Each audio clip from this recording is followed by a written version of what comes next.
Thank you and welcome to the committee. On December 2022 hearing on sexual abuse of inmates in federal prisons, you testified that contraband is beginning of sexual assault. Those few words are a quote from you. Inspector General Horowitz agreed and asked for increased penalties for contraband smuggling. Do you agree with Inspector General Horowitz's request for increased penalties? He and I have discussed that. I think that every tool needs to be considered in order to combat this significant issue of contraband, and I think this would be an additional tool in our toolbox. Okay.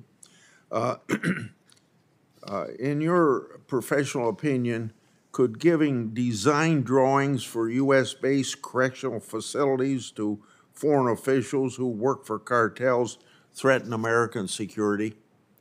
Senator, we would want those floor plans very secured. A release of anything like that would be a serious security concern at the Federal Bureau of Prisons. Okay.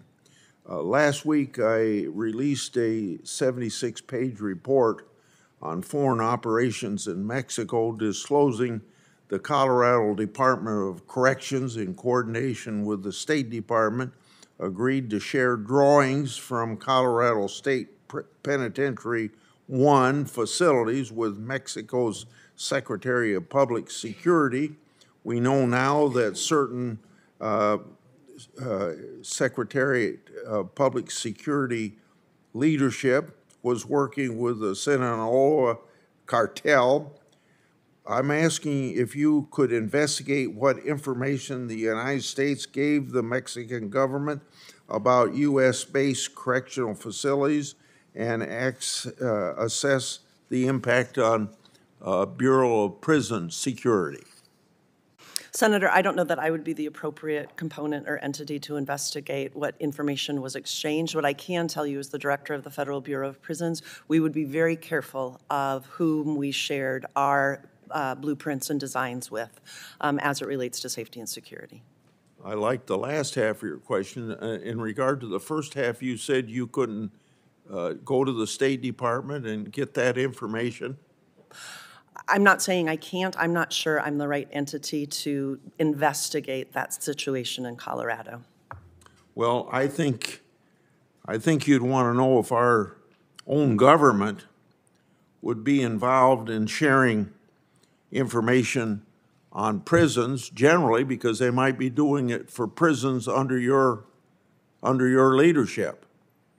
I can certainly look into it, Senator, and get back to you. Okay.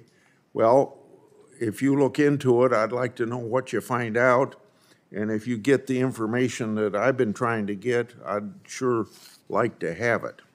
So I hope you'll share that with us. But tell us one way or the other if you can get that information. And if you can't get it, tell me why you can't get it. Because I think it's very important that you know whether our government is sharing information on our prison layouts with a foreign country. According to the Department of Justice Inspector General report from this year, it found that inmate on staff sexual misconduct is widespread across the Bureau of Prison Facilities and primarily affects female employees.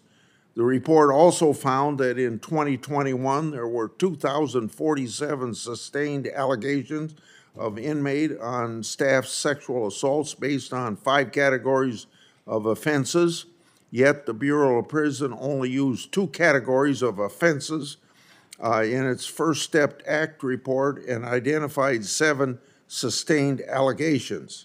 There is a significant difference. So, Madam Director, please explain why the Bureau of Prisons didn't use the same category of offenses as the Inspector General, and what steps has the Bureau of Prison taken to ensure its data is full and complete so that future First Step Act reports offer Congress a full picture? Thank you, Senator. I'll have to look at the coding and get back to you on that discrepancy, but what I can tell you is sexual misconduct by the individuals in our custody against our employees will not be tolerated. Not only are we working to hold them accountable, the Deputy Attorney General and I have met with all of the U.S. attorneys on multiple occasions to ask for a criminal prosecution of these individuals in order to send a clear message that not only are we going to hold them accountable administratively through our Federal Bureau of Prison sanctions, but we want them held accountable criminally as well. Okay. Thank you, Mr. Chairman.